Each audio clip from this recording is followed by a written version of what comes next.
वक्फ इदारों की सहूलत के लिए बेंगलुरु में जमात इस्लामी हिंद ने अपने दफ्तर में वक्फ रजिस्ट्रेशन हेल्प डेस्क कायम किया है। बेंगलुरु के आरटी नगर में मौजूद जमात इस्लामी हिंद कर्नाटक के दफ्तर में आज बतारीख 23 अक्टूबर बरोज जुमेरात उम्मीद पोर्टल के लिए वक्फ रजिस्ट्रेशन हेल्प डेस्क का इफ्तिताह अमल में आया। कर्नाटक रियासती वक्फ बोर्ड के सीईओ माजुद्दीन खान के हाथों इस हेल्प डेस्क का इफ्तिताह अमल में आया। जमात इस्लामी हिंद के अमीर हल्का डॉक्टर मोहम्मद साद बेलगामी, कर्नाटक मुस्लिम मुत्तहिदा महाज के कन्वीनर मसूद अब्दुल कादर, मौलाना मोहम्मद यूसुफ कुन्नी, वक्फ बोर्ड के ऑफिसर अताउर रहमान व दीगर मौजूद थे। सीईओ माजुद्दीन खान ने तमाम वक्फ इदारों, कमेटियों, मुतवल्लियों से अपील की कि वो फौरी तौर पर वक्फ प्रॉपर्टियों के दस्तावेजात मालूमात को मरकजी हुकूमत के उम्मीद पोर्टल पर अपलोड करें। 5 दिसंबर 2025 आखिरी तारीख है। जमात इस्लामी हिंद कर्नाटक के अमीर हल्का डॉक्टर मोहम्मद साद बेलगामी ने कहा कि मरकजी हुकूमत के नए वक्फ तरमीमी कानून के खिलाफ all India Muslim personal law board की सरपरस्ती में मुसलमानों का एहतजाज जारी है। नया कानून वापस लिए जाने तक एहतजाज और अदालत में कानूनी लड़ाई जारी रहेगी, लेकिन चूंकि सुप्रीम कोर्ट ने अपने इंटरिम ऑर्डर में नए वक्फ तरमीमी कानून की बाज़ दिफात को नाफिज करने का हुक्म दिया है, लिहाजा तमाम वक्फ इदारे फौरी तौर पर मरकजी हुकूमत के वजारत अक़लियती उमूर की जानिब से बनाए गए उम्मीद पोर्टल पर वक्फ प्रॉपर्टियों का रजिस्ट्रेशन करें। जनूबी हिंद न्यूज़ रिपोर्ट। बिस्मिल्लाहिर्रहमानिर्रहीम। जैसा कि हम सब जानते हैं, इस वक्त मुसलमानों के औक़ाफ़ के सिलसिले में एक बड़ा मसला वक्फ एक्ट 2025 की वजह से पैदा हुआ है और हमारे औक़ाफ़ को कई हैसियतों से ख़तरा लाहक़ हुआ है।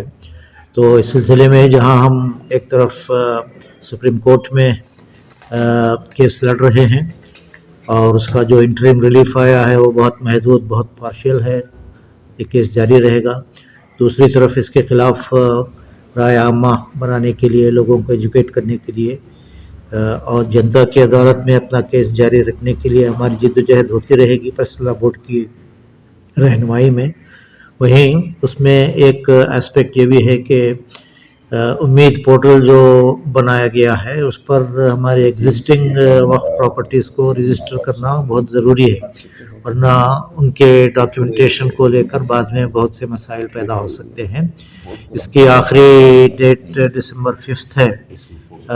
इंटरिम ऑर्डर का हम इंतज़ार कर रहे थे और अब पर्सनल लॉ बोर्ड की तरफ से भी ये हिदायत जारी हुई है कि ये पोर्टल पर रजिस्टर करने के काम को तेज़ रफ्तारी के साथ हम सब अंजाम दें। चुनांचे वक्फ बोर्ड की रहनुमाई में और ताउन से इस काम को पूरी मिल्लत को, मुख्तलिफ इदारों को इस सिलसिले में करना चाहिए। जमात इस्लामी भी इस ज़िम्मन में एक हेल्प डेस्क यहाँ कायम की है।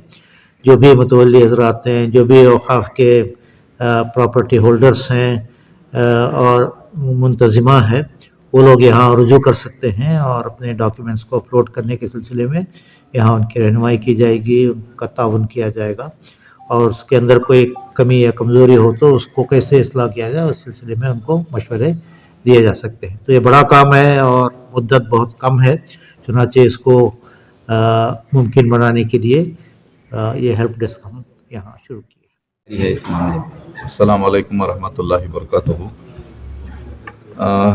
नाज़रीन और हाज़रीन, ये बड़ी खुशी की बात है कि आज जमायत इस्लामी हिंद के इदारे में हेल्पलाइन का एक इंतज़ाम किया गया है, जिससे बहुत से औक़ाफ़ी इदारे और इदारे के मुतवल्ली हज़रात को बहुत ही मुफीद साबित होगा।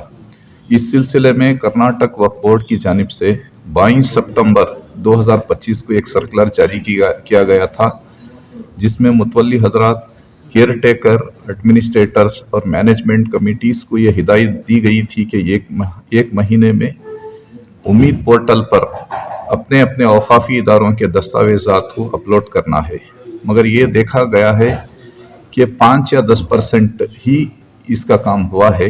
अब अभी 1 महीना बाकी है, कम से कम 30 नवंबर 2025 के अंदर सारे औकाफ़ी इदारे अपने अपने दस्तावेज़ात को अपलोड करना है। इसके बाद फिर 2 स्टेजेस हैं, एक वेरीफाइंग स्टेज और एक अप्रूविंग स्टेज है, वो कर्नाटका वक्फ बोर्ड की जानिब से किया जाएगा। अब यहाँ पर अपलोड करने वालों को ये क्लैरिटी होनी चाहिए कि वक्फ का माना क्या है, वक्फ का डेफिनेशन क्या है। ये पहले के एक्ट में 1995 वक्फ एक्ट 1995 में जो वक्फ का डेफिनेशन था, अब थोड़ा सा 2025 के अमेंडेड एक्ट में बदलाव हुआ है।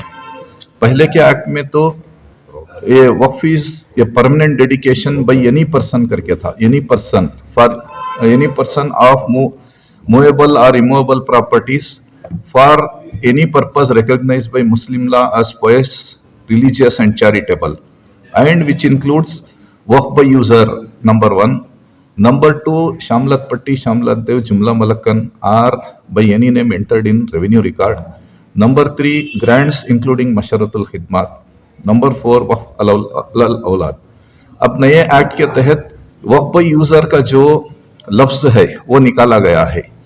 इसीलिए हम जब अपलोड करेंगे तो हमें ये क्लैरिटी होनी चाहिए, जो इदारे अब इससे पहले कर्नाटका वक्फ बोर्ड में रजिस्टर हो चुके हैं, ये इदारों में वक्फ बाय यूजर भी आएगा।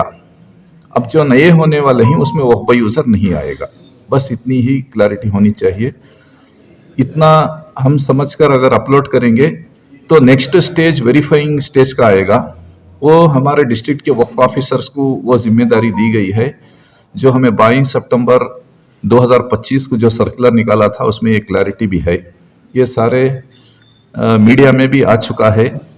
अब हमारे इदारों के जिम्मेदारान हजरात जल्द से जल्द इसको अपलोड करना है और औकाफ़ी इदारों का तहफ़्फ़ुज़ कर लेना है। और दूसरे इदारे के जिम्मेदारान छोड़कर दूसरे मुसलमानों की भी ये जिम्मेदारी है कि इदारे वालों के पीछे पड़े, वफ़ के दस्तावेज़ात को उम्मीद पोर्टल पर दाखिल किया जाए और हमारी वफ़ के इमलाक को हम तहफ़्फ़ुज़ कर लें। वक्फ बाय यूजर का जो नया ये है, यानी कि नई प्रॉपर्टीज, कब की नई प्रॉपर्टीज ये होने वाली प्रॉपर्टीज या हो चुकी जो वक्फ बाय यूजर की? नहीं, ये जो वक्फ बाय यूजर का कॉन्सेप्ट है ऐसा है कि कोई वक्फ का इदारा किसी भी जगह पर बना है या चलता रहा है, सदियों से चलता रहा है, तो वक्फ बाय यूजर के नाम से वक्फ ही रहेगा। अब ये जो नया एक्ट 2025 यानी कि 6/6/2025 के बाद पहले जो वक्फ बाय यूजर हो गए वो वक्फ बाय यूजर ही रहेंगे, वक्फ बाय यूजर करके रजिस्टर जो हो गए हैं वो वक्फ बाय यूजर ही रहेंगे। उसके बाद वक्फ बाय यूजर रजिस्टर नहीं होगा, क्योंकि ये हमें प्रूव करना है, नए एक्ट के तहत हमको पोर्टल में रजिस्टर कर लेना है और उसमें प्रूव करना है कि जो आदमी डेडिकेशन कर रहा है वो इंसान की जगह खुद उसके नाम पर है, उसके पूरे दस्तावेजात उसके ही नाम पर हैं, वो ट्रांसफ़र करना चाहता है, रजिस्ट्रेशन करता है, ऐसे पूरे हमको वहाँ पर हमें वेरिफिकेशन और हमें वहाँ पर प्रूव करना पड़ेगा। ये नए एक्ट के तहत है, मगर ये पुराने एक्ट के तहत ये वक्फ बाय यूजर भी हमारे ही प्रॉपर्टीज रहेंगे। डॉक्यूमेंट्स अपलोड के लिए जो मसाइल थे वो कहाँ तक हल हुए हैं? ये अब डिजिटल सिस्टम में ग्लिचेस आते ही रहेंगे, जब भी आएंगे अगर वो क्या ग्लिच है, ये कौन सा वेबसाइट में क्या प्रॉब्लम है, अगर हम वो उसका भी एक सेंट्रल गवर्नमेंट से हेल्पलाइन है, वहाँ पर हम उनको इतला देंगे तो वो फौरन उसका सेटराइट कर रहे हैं। वो कोई भी दिक्कत नहीं है। अगर आप कोई वक्फ इदारा वक्फ बोर्ड आकर रजिस्टर करना चाह रहा है तो उसकी सहूलत है कर्नाटक वक्फ बोर्ड में या वक्फ ऑफिस में, डिस्ट्रिक्ट वक्फ ऑफिस में? अब तो कोई मुतवल्ली या वाकिफ वक्फ बोर्ड को आने की जरूरत नहीं है। अब पोर्टल में ही उसके इख्तियारात दिए गए हैं कि वो अपने आप को वाकिफ जो वक्फ करना चाहते हैं वो अपने आप को रजिस्टर कर लेना है, वो डिजिटल वे में वो अपलोड करना है। वो एक वक्त जब वो डॉक्यूमेंट्स अपलोड करेंगे तो उसका प्रोसेस है, नए रजिस्ट्रेशंस का, ये अब पुराने जो ऑलरेडी हमारे पास वक्फ बोर्ड में रजिस्टर हो चुके हैं वो वक्फ के दस्तावेजात को हम अपलोड करना है। अपलोड करने के बाद हमें एक 17 डिजिट का एक नंबर आएगा। जब वो नंबर आ जाएगा तो ये हमारी वक्फ की प्रॉपर्टी करके उसमें रजिस्टर हो जाएगा। शुक्रिया। बिस्मिल्लाहिर्रहमानिर्रहीम। हम सब अच्छी तरह से वाकिफ़ हैं कि मरकज़ी हुकूमत ने एक कानून लाया है, वक्फ जो एक्ट बना है 2025, उसमें इस बात का जिक्र है कि जितनी प्रॉपर्टीज़ हैं औक़ाफ़ की, उम्मीद पोर्टल में वो अपलोड करें। उसकी आखिरी तारीख तो हम सब जानते हैं कि 5 दिसंबर है। लिहाजा ये कि जहां वक्फ बोर्ड काम करेगा, वक्फ से मुताल्लिक जितने इदारे हैं वो काम करेंगे, वहीं जमात इस्लामी हिंद हल्के कर्नाटक ने भी एक फैसला ये किया कि हम यहाँ एक वक्फ डेस्क हम कायम करेंगे। इसके ज़रिए से ये अपील हम कर रहे हैं मिल्लत से, और जिनके पास औक़ाफ़ी जायदादें हैं और जिनके ज़िम्मेदार वो लोग हैं, उनसे हम गुजारिश कर रहे हैं कि इससे भरपूर फ़ायदा उठाएं। हमारे यहाँ वक्फ डेस्क में एक तो मुसलसल अफराद यहाँ रहेंगे, वो ताउन भी करेंगे, वो पूरे पेपर्स को लेकर आए, डॉक्यूमेंट्स को लेकर आए, उनकी हम भरपूर मदद करेंगे, उनका साथ भी हम देंगे। तो लिहाजा ये कि ये सिर्फ जमात इस्लामी ही नहीं बल्कि जितने और इदारे भी हमारे हैं और जमातें हमारे हैं, उन इदारों को खास करके इस पर तवज्जो देने की जरूरत है। मैं इस मौके पर अपील करना चाहता हूँ, नॉर्थ कर्नाटक में बहुत बड़े पैमाने पर औक़ाफ़ी जायदादें हैं, खासकर आप देखेंगे बीदर से लेकर के धारवाड़ तक बड़ी बड़ी जायदादें हैं और हजारों एकड़ जमीनात पर इदारे कायम हैं। तो लिहाजा उनसे हमारी अपील है, खास करके ये अंजुमने हैं वगैरह, इदारे हैं, तंजीमें हैं, ट्रस्ट हैं, सोसाइटीज हैं और मिल्लत की अहम शख्सियात हैं, मसाजिद के जिम्मेदारान हैं, कब्रिस्तान की कमेटियां हैं, ये लोग चूंकि वक्त बहुत कम है, वो अपने तौर पर भी आगे बढ़ करके उम्मीद पोर्टल के अंदर अपनी जायदादों को अपलोड करने के सिलसिले में पेशरफ्त करना चाहिए। यही उनसे हमारी अपील है। तो इंशाअल्लाह आप देखेंगे वक्त के अंदर अगर हम सब लोग मिलजुल कर काम करते हैं तो वक्त के अंदर ये सारी जायदादों को अपलोड किया जा सकता है।